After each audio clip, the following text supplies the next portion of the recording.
Əsən təhlilçisindən baxaq yoldaşlar, videoda problem yarandı ikincisindən təqdim edirəm sizə. Təhlilə baxaq. Deyək ki, əsər dramat növdə, dram yanrında tarixi mövzuda yazılıb. Təbii ki, pyes 2 hissədən 15 şəkildən ibarətdir. Təsvir olunan hadisələr əvvəl Tiflisdə, daha sonra Qarabağda, Şuşada baş verir. Pyesdə Uruspanın taleyindən, yaradıcı fəaliyyətindən, öz xalqın rifahı üçün gördüyü xeyirxah əməllərdən, azadlıq müstəqil arzularından söz açılıb. Nativanın şəxsi həyatı, bədii sinema fəaliyyəti onun Azərbaycanda soydaşlarımızın vəziyyətinə, ana dilimizə münasibət və sair məsələlərinə dramda xüsusi diqqət yetirilmişdir.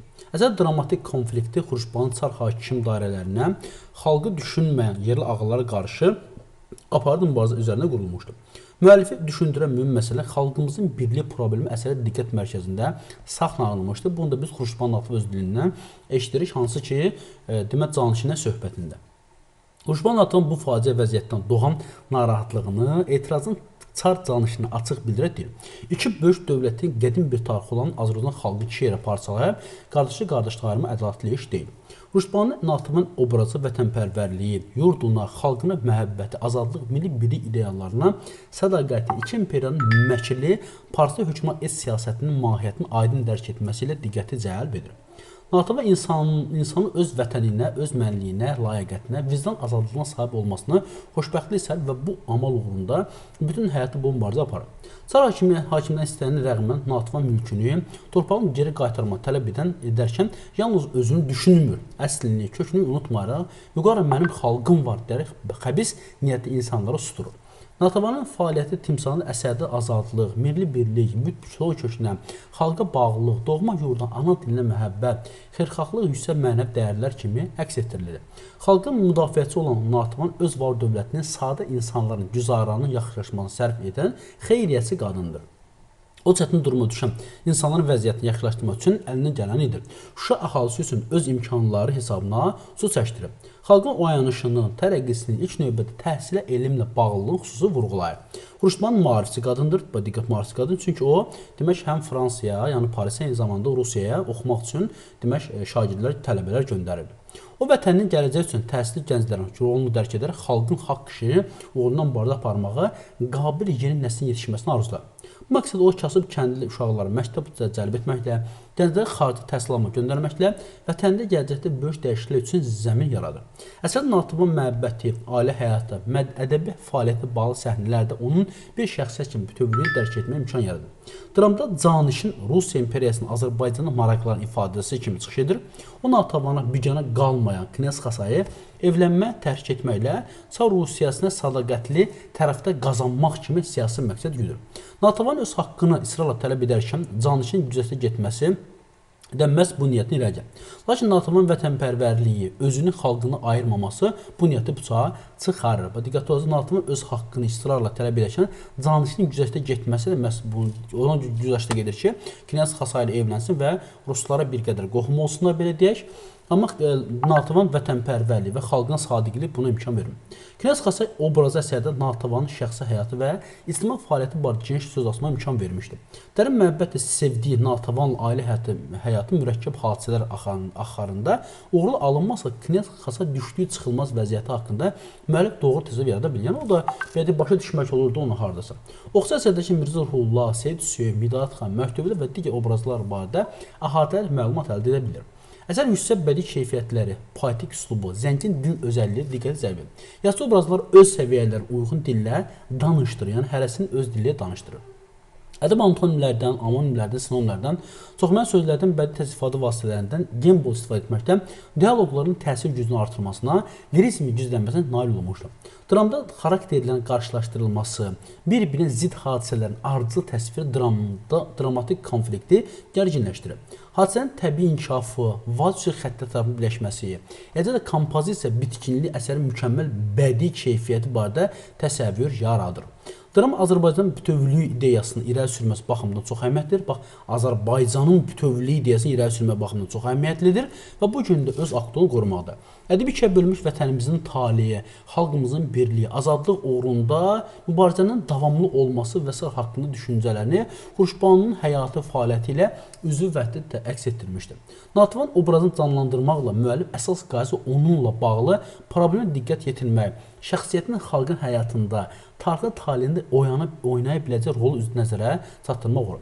Natıfın obrazı ilk dəfə ədəbiyyatımızda qadın obrazı, tarixi dramı, qəhrəman olub, diqqətli oluruq. Natıfın obrazı ilk dəfə ədəbiyyatımızda qadın obrazı, tarixi dramı qəhrəmanı olub.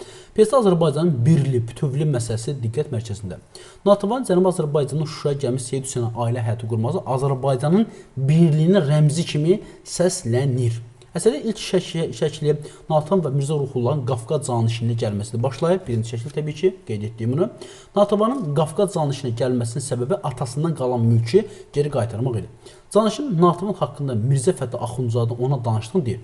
Mən Azərbaycanlının igidinə heyranam. Elə bil ki, Allah özü də onları qəhrəmanlıq gözəl Qarabağ atları mükafatlandırır. Ancaq təəssüf ki, bu cəsur xalqın yarısı sizdən ayrı düşür fikri canişinə məxsusdur. Və diqqətli ol, bunu canişin deyir. Təəssüf ki, bu xalqın yarısı sizdən ayrı düşüb. Canişin mülkün yarısını qaytarmaq üçün qubernator xahiş edəcəm. Dedikdə Natəvan onunla razılaşmır, bütün mülkünü tələb edir və deyir ki, mən tək varis olduğunu deyir. Knyaz Xəsərxan Xuruşbani ilə izdivacı sövq edərkən belə Rusiya maraqlarını düşünür canişin. Zənn edirəm ki, bu izdivac Əlahəzər imperatorunu özünlə xoş edərdi. Siz ona sadiq olun, taxt tacına yaxın müsəlman kübar knyazsınız. İbrahim xanın nəvəsi ilə sizin izdivacın Azərbaycan xalqına psixoloji cəhətdən müsbət təsir edər. İmperator hakimiyyətinə qarşı olunan hüsn rəğbətini artırar. Necə deyirlər, siz bizi onları qohum edərsiniz. Knyaz Xəsərxan Xuruşbani olan sevgisindən heç bir maraq gizlətmir. Ancaq onların izdivacı uğurlu olmur. Seyid Hüseyn ilə Muradalının dialoqundan Cənubi Azərbaycan vəziyyəti gərgin olduğunu düşündürür bəli. Ədəb məclisdə Natəvan, Nəvva, Mamayı, Zahir bəy, Tervahan, Seyid Hüseyn, Mirzə Ruhullah iştirak edirdi. Zahir bəy millət anlayışı, din anlayışını qarışdırır. Buna görə Nəvva ona irad tutur.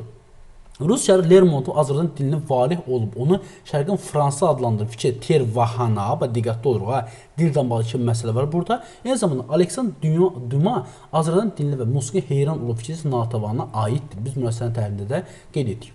Natəvan xeyriyyətçi 2000 Şuşa çəkdirir, 1000 düzünü arx çəkdirir, oxumaq üçün gəncləri xaricəyə göndərir. Qoca Knyazın Xasay bəy Dağıstana aparmaq fikri Natəvanın əks çıxmır. Knyaz Xasay Natəvanı bundan sonraki həyatlarını Dağıstanı keçirməyə təklif etsə də Natəvan faciəli vətəni atıb getməyəcəyini deyir. Onu övladları Mehdiqulu Xanbükənin şəkildə olan medalyonu bağışlar təbii ki. Natəvan onun evlənmək istəyən İran şahzadəsinin xan niyyətlə başa düşür. Xalqın dilini, ədəbiyyatının azad olmaq haqqını hər şeyin üstün yüksək qiymətləndirir. İdil xan Natəvanın əmsi qızı olsa da onun da əks qütbün insanlardır. Natəvan mil düzünə arx çəkməsinə onların köçəri olduğunu bəhanə gətirib əks çıxır. Məktəblər şəxsi mənafeyini hər şeyin üstün tutan məktəblər, o İran şahzadəsinin yanında o gəzən o Tula hər şeyin üstün tutur. Xalqına, millətinə, tarixinə ögə yanaşan bir surətdir.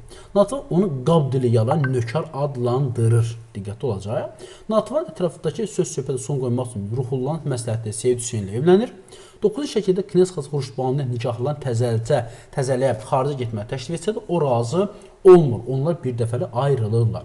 Hidayət xan təhdilə baxmayaraq Xuruşbani Hidayət xan təhdilləri baxmayaraq Xuruşbani Seyid Hüseyn ilə evlənir. Hidayət xan Seyid Hüseyni öldürmək istəsə də Natəvan onu xilas edir. Şahzadə Natəvan Seyid Hüseyni evlənməsinə qəzəblənir. Demək İran şahzadəsi Azərbaycan millətinin xeyir-şər başa düşməklə günahlandırır. 11-ci şəkildə şahzadə İran taxtına sahib olmağın yolunu Natəvan evlənməkdən keçirdiyini düşünür.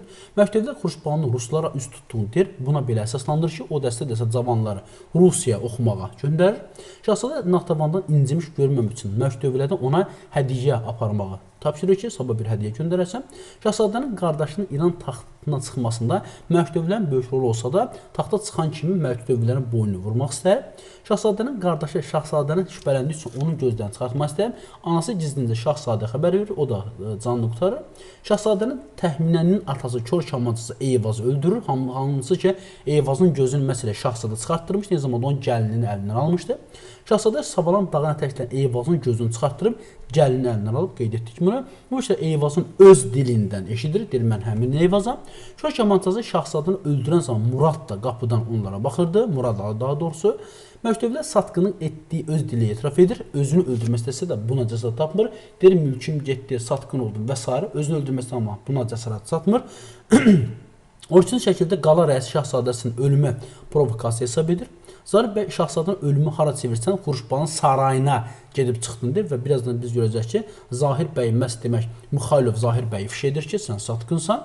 Zahir bəy məclis ünsü imperatoru düşmən kəsilmiş siyasi olacaq hesab edir Zahir bəy. Bu məclisdə şeirdən çox azadlığın danışıldığını deyir. Zahir bəy Şahzadənin öldüyü gün Muradalının yox olduğunu deyir. Demək canişinə deyir. Qala rəisi Seyid Hüseynin Cənubi Azərbaycandan göndərilmiş terrorçu olduğunu düşünür. Zahir bəy xan qızının Seyid Hüseyin ərə getməsinin zadəganları qəzəbləndirdiyini deyir. Şahzadənin ölümü ilə əlaqədar qala gəlmiş canişinə qarşılamaq qala rəisi Mixailov gedir. Mixailov Zahir bəy getdikdən sonra qala rəisinə onun satqın olduğunu, Mixailov satqın olduğunu, həmvətənlər onun əclaf kimi tanıdığını deyir. Zahir bəy Natəvan və məclis haqqında dediklərin inanmadığını deyir. Mixailov ədalətin lazım olduğunu, qala rəisi ən böyük ədalətin Əlazığ imperatorun şərəfini qorumaq lazımını deyir. Onsuz gətirdi ki, Seyid Hüseyin Natəvana Muradalının şahzadəyə bağlı planı olsa mütləq mənə deyərdi deyir. Yəni Seyid Hüseyin deyir ki, əgər Muradalı şahzadəni öldürmək istəsə mənə deyərdi.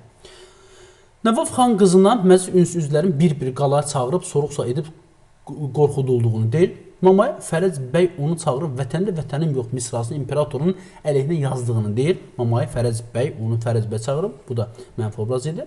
Halbuki onu Cənubi Azərbaycanda zülmə uğrayanlar üçün yazmışamı qeyd etmişdir. Fərəc bəy Tervahan, sən xristiansan, nə üçün gedib məclis ünsün şairlərini qoşulmusan deyir. Daşdəmir Fərəc bəyin 2 polis nəfəri ilə gəldiyini Huşban deyir. Xan qızı Fərəc bəyin qalaya polislə gəlməsindən demək qəzəblənir.